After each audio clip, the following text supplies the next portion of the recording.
मंगलाचरण। नमो अरहंताणं नमो सिद्धाणं नमो आयरियाणं नमो अजायाणं नमो लोये सब साहुणम्। मंगलम भगवान वीरो मंगलम गौतमो गणी मंगलम कुंद कुंदार्यो जैन धर्मोस्तु मंगलम सर्वमंगल मांगल्यम सर्वकल्याणकारकम प्रधानं सर्वधर्माणां जैनं जयतु शासनम् जैनं जयतु शासनम्।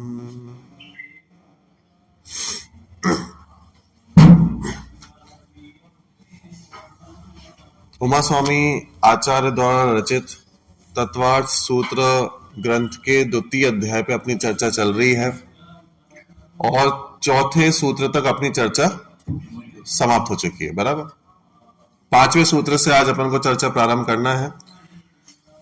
दूसरे अध्याय में पंच भावों का प्रकरण प्रारंभ हुआ था। पहले सूत्र में पंच भावों के नाम बतलाए, दूसरे सूत्र में पंच भावों की संख्या बतलाई कि कितने पंच भाव होते हैं एक एक में। ठीक है, पंच भाव में कितने कितने उत्तर भेद है। फिर तीसरे चौथे पांचवें ऐसे लेके 5 सूत्रों में वो कौन कौन से उनके उत्तर भेद है उनके बारे में चर्चा करेंगे। सबसे पहले औपशमिक भाव के भेद बतलाए थे जो 2 थे। कौन कौन से थे? औपशमिक सम्यक्त्व और औपशमिक चारित्र, 2 ही भेद थे। फिर कल अपन ने छायिक भाव के भेद देखे थे। कितने भेद देखे थे? 9 भेद देखे थे। बराबर, कौन कौन से थे? हाँ, ज्ञान दर्शन। तो ज्ञान दर्शन कर्मों की अपेक्षा में नहीं लगा सकते हो। जैसे ज्ञान वर्ण का भाव होगा तो क्या प्रकट होगा? केवल ज्ञान या छायिक ज्ञान। ठीक है, फिर क्या दर्शन वर्ण का भाव होगा तो क्या प्रकट होगा? छायिक दर्शन या फिर केवल दर्शन, कुछ भी बोल सकते हो। ठीक है, इसके बाद मोहिनी कर्म का भाव होगा तो क्या प्रकट होगा? मोहिनी कर्म के अभाव से 2 चीजें प्रकट होती है। 2 भेद है ना उसके, एक दर्शन मोहिनी है और एक चारित्र मोहिनी है। तो 2 चीजें क्या प्रकट होगी? हाँ, इसका अभाव होगा तो क्या होगा? जैसे दर्शन मोहिनी मतलब मिथ्यात्व, तो मिथ्यात्व का भाव होगा तो क्या प्रकट होगा? कि सम्यक्त्व। मिथ्यात्व का भाव होगा तो क्या प्रकट होगा? सम्यक्त्व। तो मिथ्यात्व दर्शन मोहिनी के अभाव से छायिक सम्यक्त्व प्रकट होता है। बराबर, और चारित्र मोहिनी के अभाव से क्या प्रकट होगा? छायिक चारित्र। बराबर, कल पढ़े थे ना पहले। फिर अंतराय कर्म के 5 भेद बतलाए थे। बराबर, उनके अभाव से क्या प्रकट होता है? छायिक दान, छायिक लाभ, छायिक भोग, छायिक उपभोग और छायिक वीर्य। बराबर, कितने हो गए सारे? 5 और 2 7 और 2 9 हो गए, 9 हो गए। बराबर, फिर कल अपन ने बहुत सारी शंकाएं देखी थी इसमें कि भाई साहब छायिक लाभ, छायिक उपभोग अरहंतों में कैसे घटित होंगे, सिद्धों में कैसे घटित होंगे, इन सब की चर्चा कल अपन कर चुके। बराबर, आज अपन प्रारंभ कर रहे हैं छायोपशमिक भाव के भेद। ठीक है, तो जो दूसरे नंबर का सूत्र था ना, द्वि नवाष्टा दशैक विंशति। ठीक है, तो द्वि मतलब 2, नव मतलब 9। तो औपशमिक भाव के 2 भेद थे, छायिक भाव के 9 भेद हो गए। अब इसके बाद द्वि नव अष्टादश, तो अष्टादश क्या होता है? 18 है ना। द्वि नवाष्टादशैक, तो अष्टादश, तो अष्टादश मतलब 18। तो छायोपशमिक भाव के भेद हैं कितने? 18। बराबर, लेकिन इजी है, ज्यादा कठिन नहीं है। अपन एक एक करके पढ़ेंगे तो आपको क्लियर हो जाएगा। देखो, पेज नंबर है 96। ठीक है, छायोपशमिक भाव 18 प्रकार के छायोपशमिक भाव इस प्रकार है। ठीक है, एक बार इसको पढ़ेंगे फिर अपन इसके भेद करेंगे। ठीक है, ज्ञान, ज्ञान, दर्शन, लब्धयश्च चतुस्त्री पंच भेदः सम्यक्त्व चारित्र संयमा संयमाश्च। बराबर, ठीक है। अब इसको एक साथ बोलेंगे तो ज्ञान ज्ञान दर्शन लब्धयश्च चतुस्त्री पंच भेदः सम्यक्त्व चारित्र संयमा संयमाश्च। बराबर, उच्चारण में तो कोई दिक्कत नहीं है। अब देखो इसमें क्या क्या है, देखो इसको विच्छेद करके पढ़ते हैं, ठीक है। ज्ञान फिर अज्ञान, वो ज्ञान अज्ञान लिखा है ना, तो उसको विच्छेद करेंगे तो पहला ज्ञान निकलेगा, फिर दूसरा अज्ञान निकलेगा, ठीक है। फिर दर्शन, फिर लब्ध्यश लिखा है तो लब्धि, उसमें से लब्धि निकलेगी, ठीक है। फिर संख्या लिखिए, चतुः त्री पंच भेदः, कितनी संख्या हो गई, चतु त्री पंच भेदः। तो इन सबको प्लस करेंगे तो कितने हो जाएंगे, चतुः मतलब 4, फिर त्री मतलब 3 3 6, टोटल 10 हो गए, और पंच भेदा मतलब 5, तो कितने हो गए, 15 हो गए, ठीक है। फिर सम्यक्त्व चारित्र संयम असंयमाश्च,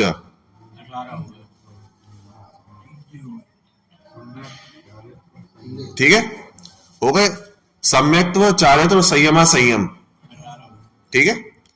अब इसमें देखो, नीचे देखते हैं, 4 ज्ञान, अब इसके नीचे देखना है ना, अब इसको जोड़ते जाना। अपन ने स्टार्टिंग में कितनी 4 चीजें देखी थी, ज्ञान अज्ञान दर्शन लब्ध्यश, ठीक है। 4, अब क्या मैच करते जाना, ज्ञान अज्ञान दर्शन और लब्धि, ठीक है। और इसके सामने 4 चीजें हैं, 4 त्री पंच भेदा, तो एक एक के साथ एक एक को जोड़ना है। सबसे पहले क्या है, ज्ञान, तो उसकी संख्या कितनी बतलाई, 4, ज्ञान चतुः, ठीक है, तो 4 ज्ञान आ गया। फिर सेकंड नंबर पे था अज्ञान, और उसके सामने संख्या कितनी थी, 3, तो 3 अज्ञान हो गया। फिर दर्शन, और उसके सामने संख्या कितनी है, 3, तो 3 दर्शन। फिर लब्धि, और सामने संख्या कितनी है, पंच भेदा, है ना, चतुः त्री पंच भेदा, तो चौथे नंबर पे लब्धि है, चौथे नंबर पे पंच है, तो 5 लब्धियां, ठीक है। ये तो क्रम से हो गई सारी, ठीक है। कितने भेद हो गए यहां तक, 15 भेद हो गए, ठीक है। फिर सम्यक्त्व चारित्र और फिर संयमा संयम एक साथ, टोटल ये 18 छायाक्षमिक भाव के भेद हो जाते हैं। बराबर, सूत्र से समझ में आ गया। अब इसके भेद भी देखेंगे अपन अभी, लेकिन मूल तो समझ में आ गया ना सभी को, है ना। जैसे अपन अगर सूत्र भी अपन देखे ना सामान्य से, तो ज्ञान अज्ञान अगर याद भी करना हो तो, और दर्शन लब्धि बहुत इजी है, ज्ञान अज्ञान दर्शन लब्धि, और इसके नंबर भी याद हो गए, चतु त्री पंच भेदा, 4 3 3 5, तो 4 ज्ञान 3 अज्ञान 3 दर्शन 5 लब्धियां, कितनी इजी है। तो 15 भी तो ऐसे याद हो गए। फिर सम्यक्त्व चारित्र संयम असंयम, टोटल 18 हो गए। बोलो बात समझ में आएगी नहीं, बराबर। तो 18 भेद इस प्रकार से छायाक्षमिक भाव के होते हैं, ठीक है। याद करते हुए चलना है अपन को, बराबर। अब देखो, अब इसके उत्तर भेद देखते हैं, ठीक है, खोल खोल के देखते हैं इसको, और खोल खोल के में भी बहुत इजी है। जैसे 5 प्रकार के ज्ञान होते हैं, ठीक है, 5 प्रकार के ज्ञान होते हैं। कौन कौन से होते हैं, मति श्रोत अवधि मनापरे और केवल ज्ञान। तो कितने ज्ञान लेने अपन को इसमें अभी, चतुः यानी 4, तो कौन कौन से लेंगे, कौन सा छोड़ देंगे, क्यों छोड़ देंगे, क्योंकि अभी अपन पहले ले आए ना इसको, केवल ज्ञान को अपन ने कहां पढ़ा, अभी छायिक भाव के अंदर पढ़ा। तो केवल ज्ञान तो छायिक भाव है, कर्म के अभाव से प्रकट होता है, तो इसके पहले वाले भाव में अपन ले चुके हैं, जहां पे अपन ने पढ़ा छायिक ज्ञान, तो छायिक ज्ञान का मतलब ही तो केवल ज्ञान होता है। तो बाकी 4 ज्ञान बच गए, तो 4 ज्ञान को अपन ने इसमें ले लिया छायाक्षमिक भाव में, बराबर। छायाक्षमिक भाव असल में है क्या, क्षयोपशम, अभी अपन ने पहले पढ़ा ना, क्षयोपशम पढ़ा था पहले अपन ने। छायाक्षमिक भाव क्या होता है, जिसमें थोड़ा क्षय होता है, थोड़ा उपशम होता है, थोड़ा उदय होता है, मिश्र रूप अवस्था है। मतलब क्या है, सिंपल सी बात यह है, जिसमें हमारा जो गुण होता है ना, गुण, हमारे जो गुण है, वो कोई भी गुण थोड़ा दबा हुआ रहेगा, थोड़ा प्रकट रहेगा। जैसे हमारे पास जो ज्ञान है अभी, तो हमारे पास ज्ञान बिल्कुल घटा हुआ भी नहीं है कि बिल्कुल ही शून्य हो गया, वैसा भी नहीं है और पूर्ण भी नहीं है, मिश्र अवस्था है। इसके कारण मेरे पास हो सकता है थोड़ा कम ज्ञान हो, आपके पास थोड़ा अधिक ज्ञान हो, किसी के पास और ज्यादा ज्ञान हो। तो इसमें कम ज्यादा होना, यानी ज्ञान का दबना और प्रकट होना, इसमें अंतर आ रहा है। बात समझ में आ रही कि नहीं आ रही? जैसा सूरज है, सूरज, ठीक है, अब कभी कभी बादल इसके बीच में आ जाते हैं, तो जितने बादल बीच में आ रहे हैं उतना सूर्य दिखाई नहीं दे रहा है, और जितना बादल नहीं है उतना सूर्य दिखाई दे रहा है। बात समझ में आ रही है? ऐसे ही गुण है, हमारी क्वालिटीज है, हमारा गुण है, मानो ये ज्ञान गुण है, ठीक है। अब इस ज्ञान गुण पे जितने कर्मों का आवरण है उतना ज्ञान प्रकट नहीं है, और जितने कर्म का आवरण नहीं है उतना ज्ञान प्रकट है। तो हो सकता है किसी को ज्यादा कर्मों का आवरण हो, किसी को कम कर्म का आवरण हो, तो किसी को कम ज्ञान हो, किसी को ज्यादा ज्ञान हो। बात समझ में आ रही कि नहीं आ रही? इसी का नाम है क्षयोपशम। बात समझ में आ गई? क्षयोपशम मतलब हमारे जो गुण हैं वो कुछ दबे हुए रहते हैं और कुछ प्रकट रहते हैं, यानी थोड़ा सा जो फ्लक्चुएशन आता है ना, फ्लक्चुएशन, किसी के पास कम ज्ञान क्यों है, किसी के पास ज्यादा ज्ञान क्यों है, किसी के पास और ज्यादा ज्ञान क्यों है? क्षयोपशमिक भाव के कारण।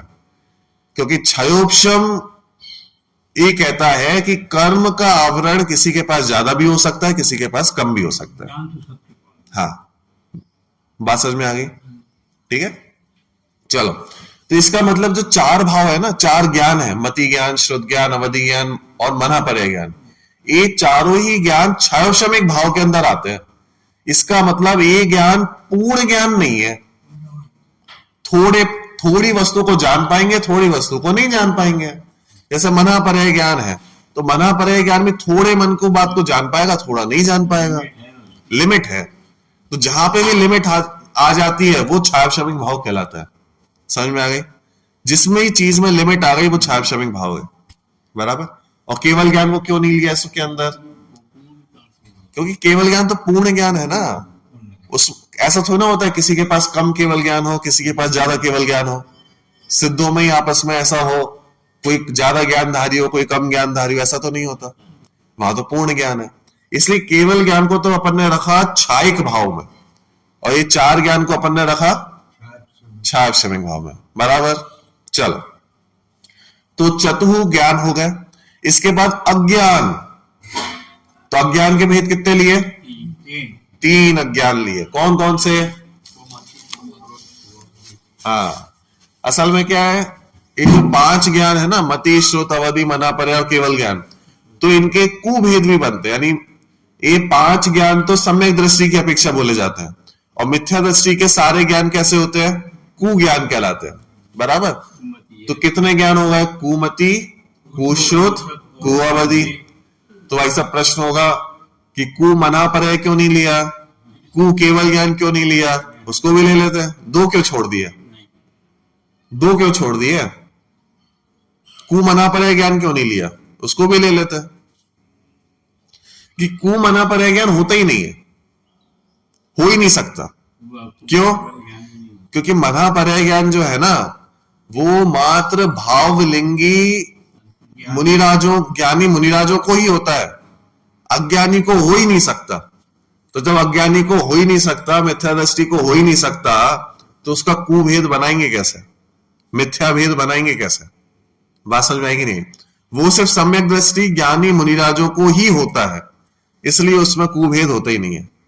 और कु केवल ज्ञान क्यों नहीं होता? तो कु केवल ज्ञान कैसे हो सकता है? वो तो भगवान को ही होता है सीधे, मिथ्या दृष्टि की है ही नहीं, उसमें कोई कल्पना ही नहीं है। बात समझ में आएगी नहीं? इसलिए मात्र कुमति, कुश्रुत और कुअवधि ज्ञान ही बनता है। कुअवधि ज्ञान हो सकता है? हो सकता है ना, क्यों नहीं हो सकता? जैसे स्वर्ग है, तो स्वर्ग में असंख्यात देव देवियां हैं, तो वहां पे तो जन्मजात अवधि ज्ञान होता है। तो सारे सम्यक दृष्टि थोड़ी ना होता है, मिथ्या दृष्टि भी होते हैं। तो मिथ्या दृष्टियों को भी अवधि ज्ञान है, तो वो अवधि ज्ञान कहलाएगा कुअवधि ज्ञान। और ऐसे नारकी है, तो नारकियों के पास जन्म से ही अवधि ज्ञान होता है, जन्म से अवधि ज्ञान होता है। तो वहां पे सब सम्यक दृष्टि है क्या? कि नहीं, मिथ्या दृष्टि भरे हुए हैं बहुत सारे।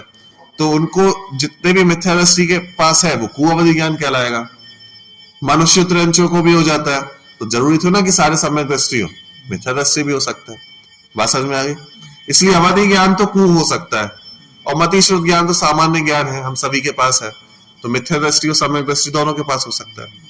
इसलिए कु ज्ञान, अज्ञान, तीन प्रकार के जो कहे वो पांच में से सिर्फ तीन ही कहे, चार या पांच नहीं कहे। क्यों नहीं कहे? क्योंकि मना पर्याय ज्ञान सिर्फ सम्यक दृष्टि को ही होगा और केवल ज्ञान भी भगवान को ही होता है। इसलिए कुमति, कुश्रुत, कुअवधि तीन प्रकार के ही अज्ञान कहे। क्लियर हो गया? बराबर। तो इस प्रकार से ज्ञान के चार भेद बोले, अज्ञान के तीन भेद बोले। टोटल कितने हो गए? 7। तो इजी है, 7 भेद तो याद हो गए होंगे आप लोगों को, क्योंकि 7 भेद तो सिर्फ ज्ञान की अपेक्षा तो बना है अपन ने, है ना।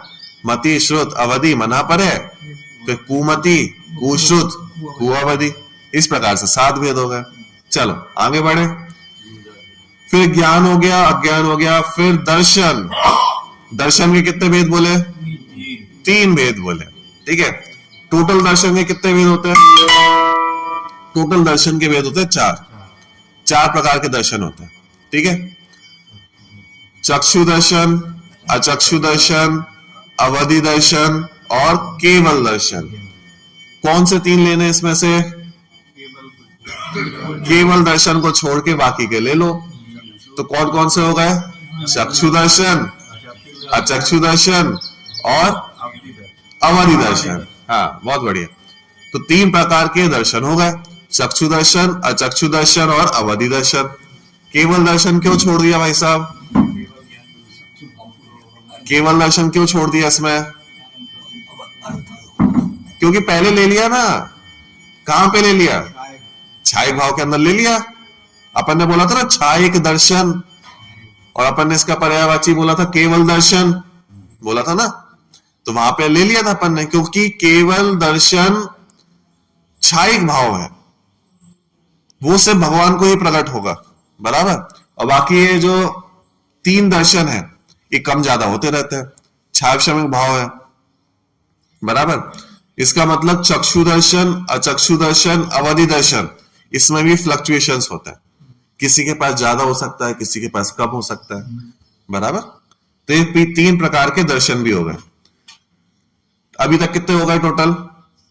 7 और 3 10। बराबर। याद हो रहा है ना सबको? कौन कौन से हो गए? मति, श्रुत, अवधि, मना पर्याय, कुमति, कुश्रुत, कुअवधि, चक्षु दर्शन, अचक्षु दर्शन, अवधि दर्शन। 10 हो गए। कितने बचे?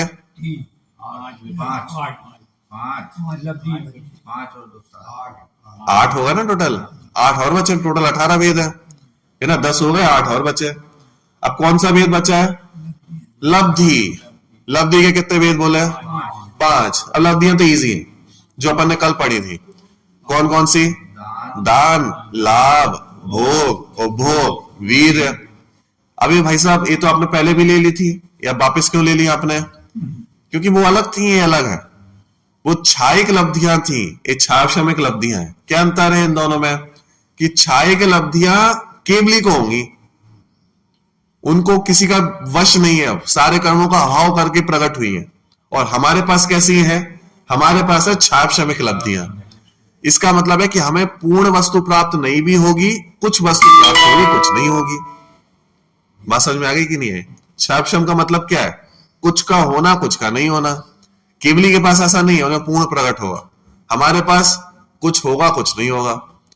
तो लब्धियों में दोनों प्रकार के भेद बन जाते हैं। लब्धियां छायाक्षमिक भी होंगी और छायिक भी होंगी। बराबर। तो ये तो बहुत इजी याद होगा, 15 भेद याद होगा। ठीक है। अब कितने बचे? 3 और बचे। तो ये तो और भी इजी हो गया। सम्यक्त्व, तो एक होता है छायाक्षमिक सम्यक्त्व। 3 प्रकार के सम्यक्त्व होते हैं ना। कौन कौन से? औपशमिक सम्यक्त्व, छायाक्षमिक सम्यक्त्व और छायिक सम्यक्त्व। तो 3 प्रकार के सम्यक्त्व में से अपन ने यहां पे लिया छायाक्षमिक सम्यक्त्व। ऐसे चारित्र भी भेद होते हैं, तो यहां पे कौन सा चारित्र लेना है? छायाक्षमिक चारित्र लेना है। बराबर। और 18वां भेद है संयमा संयम, बराबर, संयमा संयम। ठीक है, पंचम गुण स्थान को बोलते संयमा संयम। तो कुल कितने भेद हो गए, याद हो गए, इजी है। देखो जल्दी से रिवीजन करते हैं। मति ज्ञान, श्रुत ज्ञान, अवधि ज्ञान, मनापरय ज्ञान के, कुमति ज्ञान, कुश्रुत ज्ञान, कुअवधि ज्ञान। फिर दर्शन, चक्षु दर्शन, अचक्षु दर्शन, अवधि दर्शन। फिर लब्धियां, दान, लाभ, भोग, उपभोग, वीर्य। फिर छावशमिक सम्यक्त्व, छावशमिक चारित्र और संयम असंयम, बराबर। 18 प्रकार के भेद याद हो गए। चलो बढ़िया, अब देखो पढ़ते इसको। मति, श्रुत, अवधि और मनापर्य ये 4 ज्ञान है। कुमति, कुश्रुत, कुअवधि ये 3 अज्ञान है। चक्षु दर्शन, अचक्षु दर्शन, अवधि दर्शन ये 3 दर्शन है। दान, लाभ, भोग, उपभोग और वीर ये 5 लब्धियां हैं। तो 4 ज्ञान, 3 अज्ञान, 3 दर्शन, 5 लब्धियां, इस प्रकार सबको जोड़ोगे तो कितने हो गए, 15 भेद हो गए। फिर सम्यक्त्व, चारित्र और संयमा संयम, इस प्रकार 18 भेद छावशमिक भाव के हो जाते हैं। बोलो क्लियर है, बढ़िया। ठीक है, देखो 4 प्रकार के छावशमिक ज्ञान, 3 प्रकार के अज्ञान, 3 प्रकार के दर्शन की परिभाषा प्रथम अध्याय में स्पष्ट की जा चुकी है।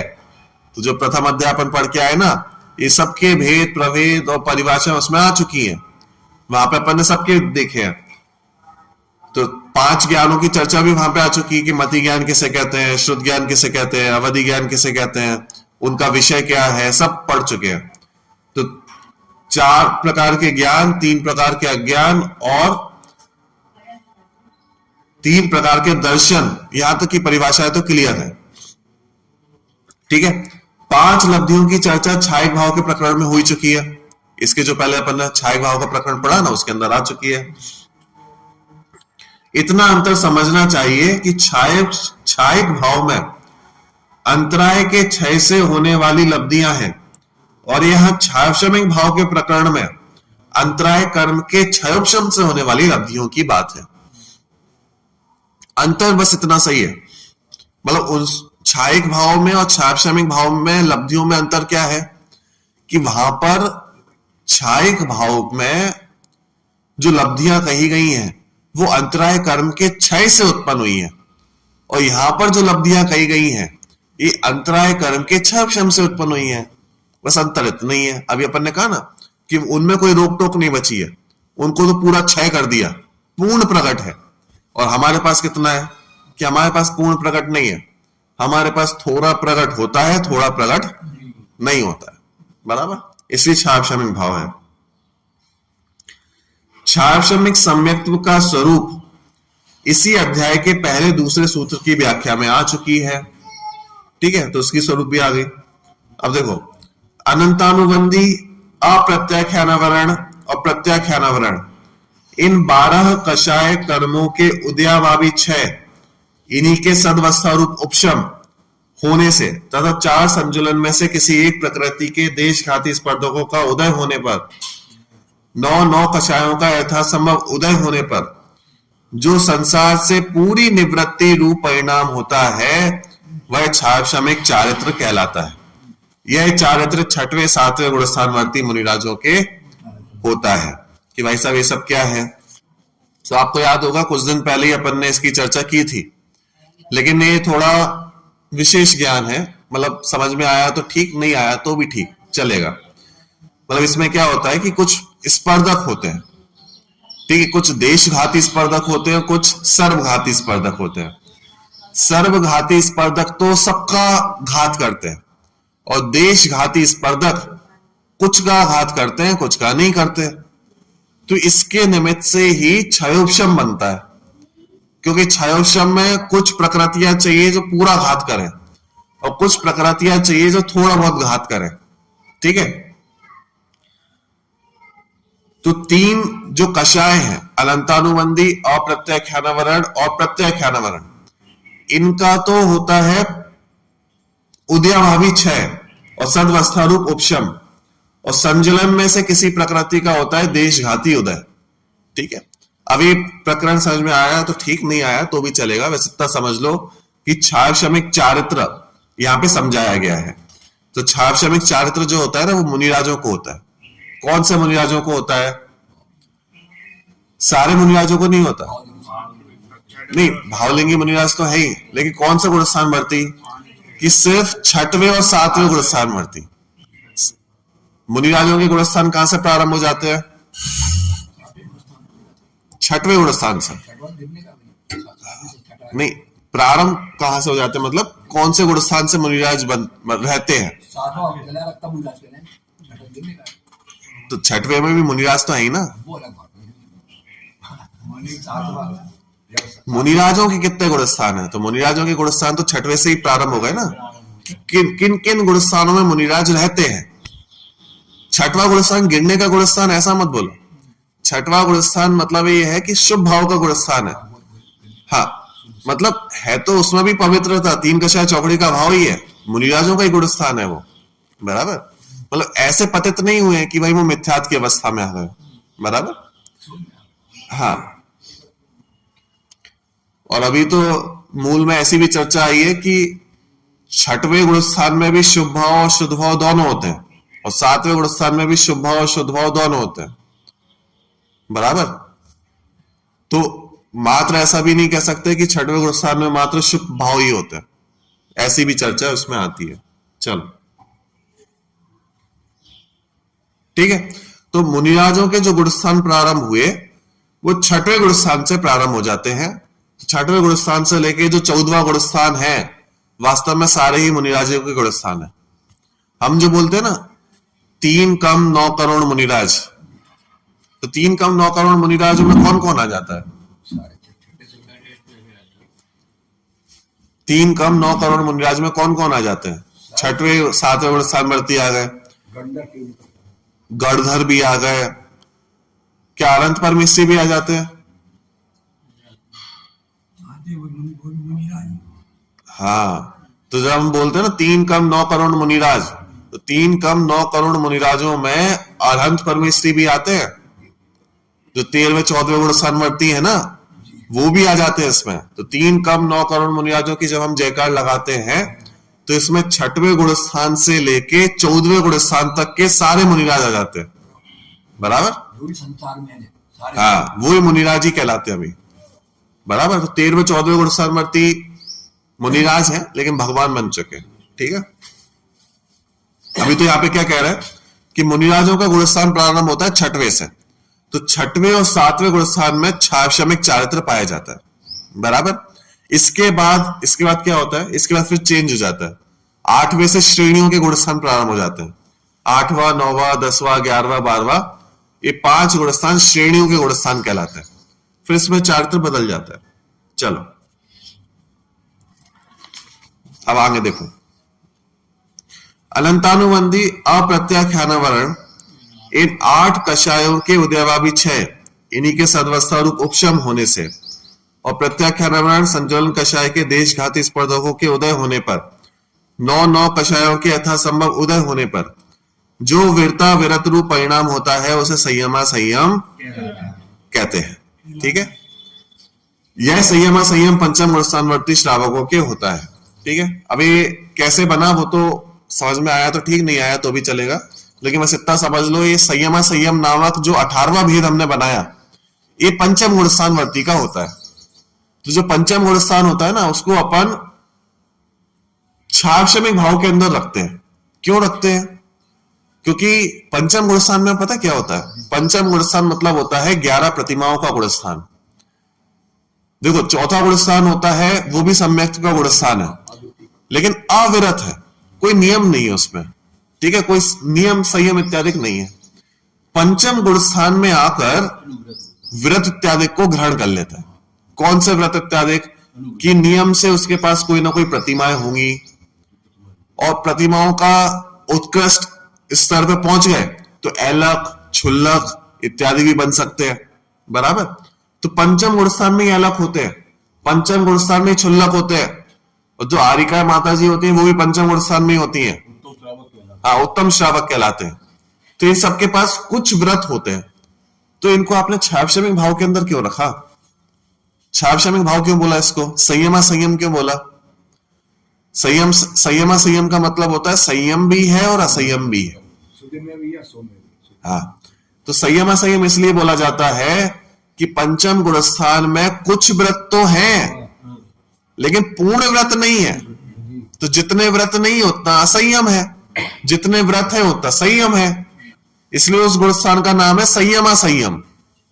संयम भी है, मैंने कुछ व्रतों को धारण भी कर लिया है, 1 प्रतिमा है, 2 प्रतिमा है, 5 प्रतिमा है, 10 प्रतिमा है, जितने भी है तो उतना तो संयम है, लेकिन जितना व्रत नहीं है उतना तो असंयम चल रहा है। असंयम में स्वभावी और अस्वभावी, हाँ दोनों आ जाते, बात समझ में आ गई। तो संयम भी है संयम भी है, इसलिए इस गुण स्थान का नाम है देश व्रत, इस गुण स्थान का नाम है संयमा संयम। और ये गुण स्थान किस भाव के अंदर चला गया?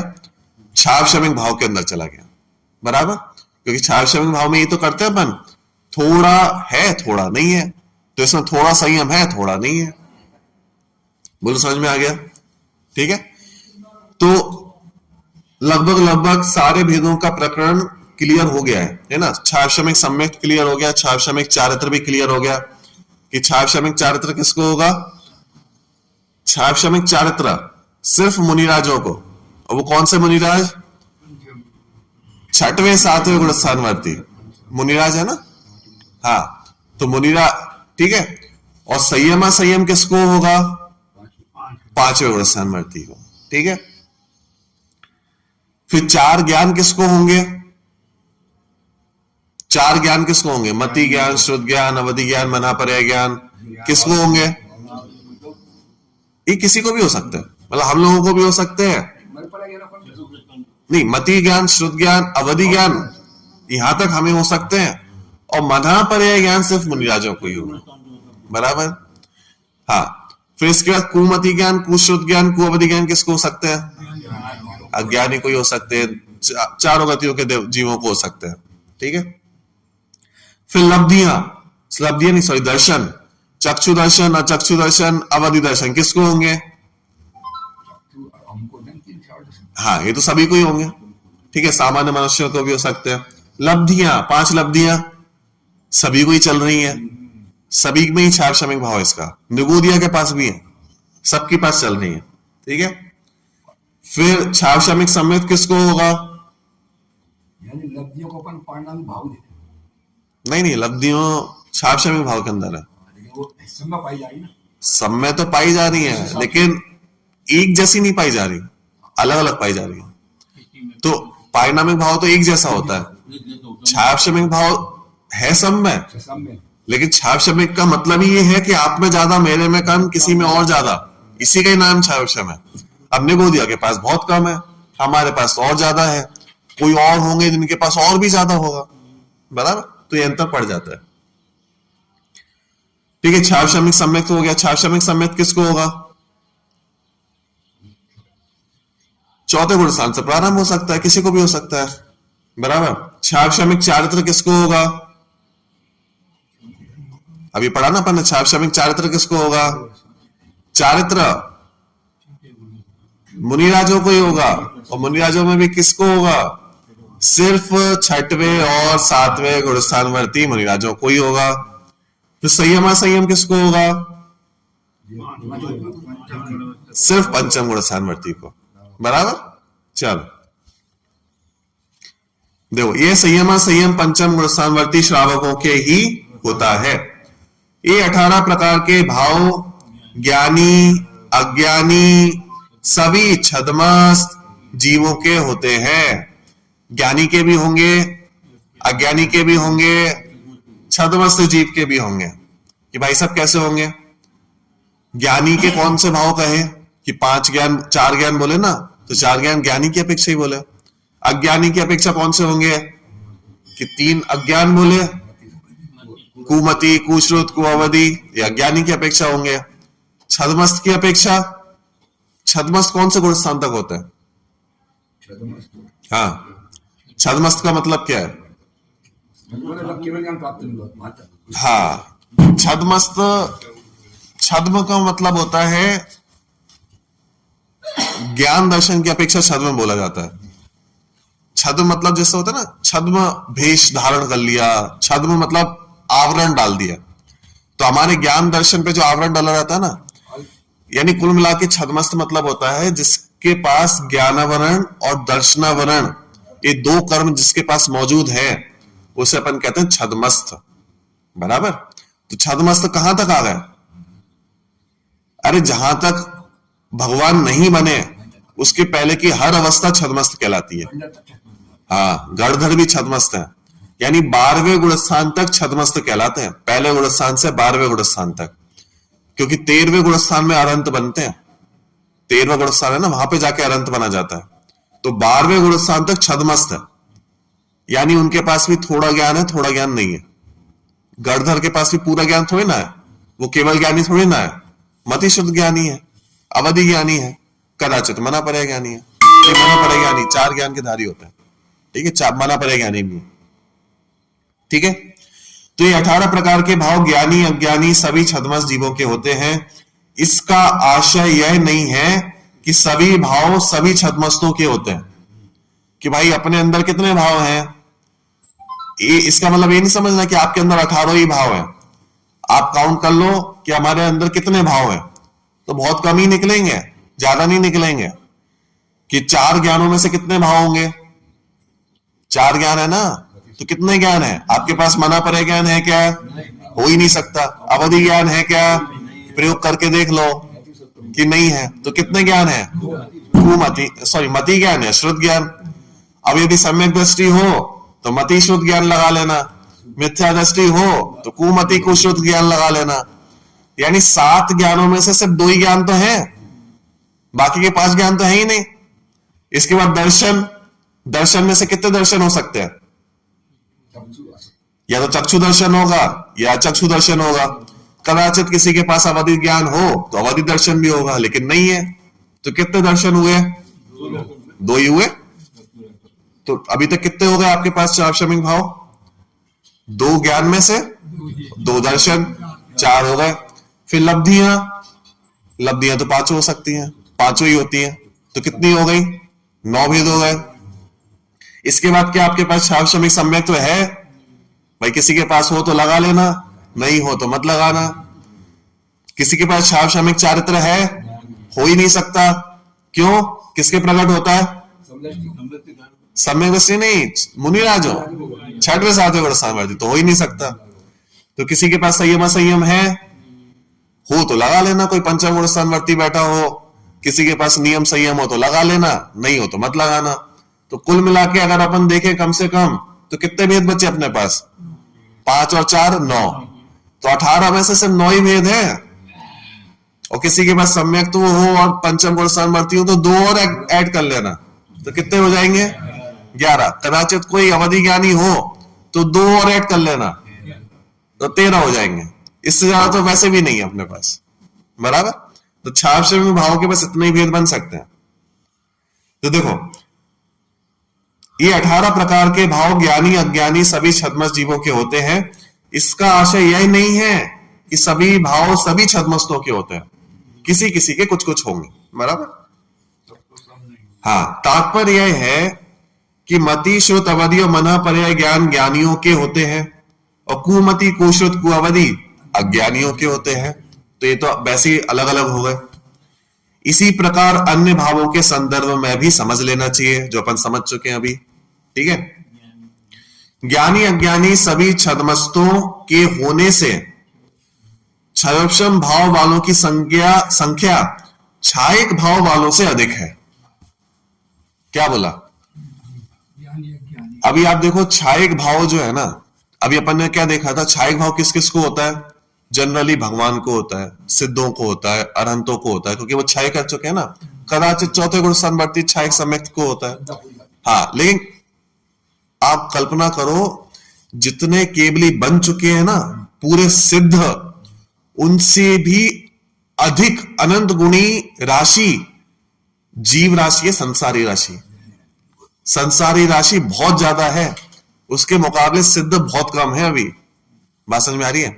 तो छायिक भाव में तो हमने सिद्धों को लिया, और छावशमिक भाव जो अपन पढ़ रहे हैं इसमें तो सभी संसारी आ गए।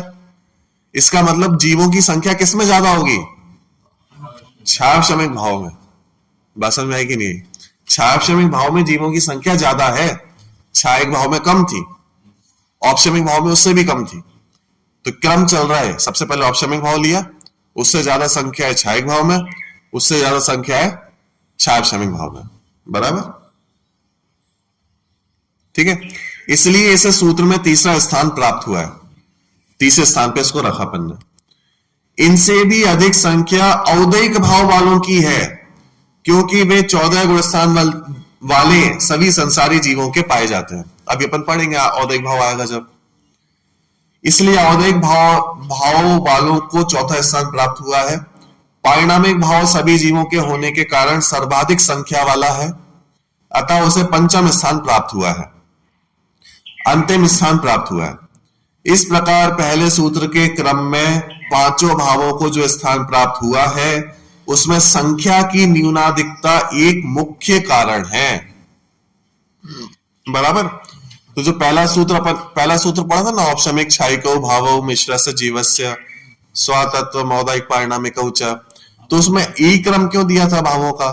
संख्या की अपेक्षा, कि सबसे कम संख्या है औपशमिक भाव वालों की, उससे अधिक है छायिक, फिर छावशमिक, फिर औदैक और फिर पारिणामिक। पारिणामिक भाव में सब जीव आ जाते हैं, कोई नहीं छूटता, निगोदिया से लेके सिद्ध तक सब आ जाते हैं। तो पारिणामिक भाव वालों की संख्या जो है सबसे ज्यादा है। बराबर? छावशमिक भाव क्लियर हो गया सभी को? बराबर? तो इसके बाद फिर अपना आएगा कौन सा भाव आएगा? औदैक भाव आएगा। ठीक है, चलो तो इसकी चर्चा फिर अपन कल करेंगे, औदैक भाव की। अभी छावशमिक भाव की जो चर्चा है अपनी समाप्त हुई। ठीक है।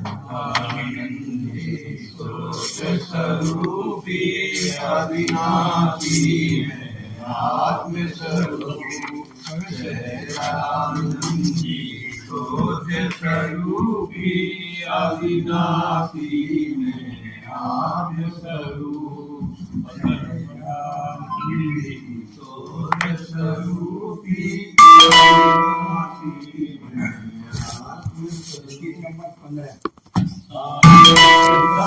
बरसाए जिनवाणी बसु स्वरूप बताए जिनवाणी पूर्वा पर सब दोष रहित है पाप क्रिया से शून्य शुद्ध है परमागम कहलाए जिनवाणी बसु स्वरूप बताए जिनवाणी परमागम भव्यो अनरत मुक्ति भव सागर से तारे जिनवाणी वस्तु स्वरूप बताए जिनवाणी राग रूप अंगारों द्वारा मां क्लेश पाता जग सारा सजल वेग बरसाए जिनवाणी वस्तु स्वरूप बताए जिनवाणी सात तत्व का ज्ञान कराए अचल विमल निज पद पद सावे सुख सागर लहराए जिनवाणी वस्तु स्वरूप बताए जिनवाणी के ज्ञान से सूझे लोकालोक तो वाणी मस्तक नमो सदा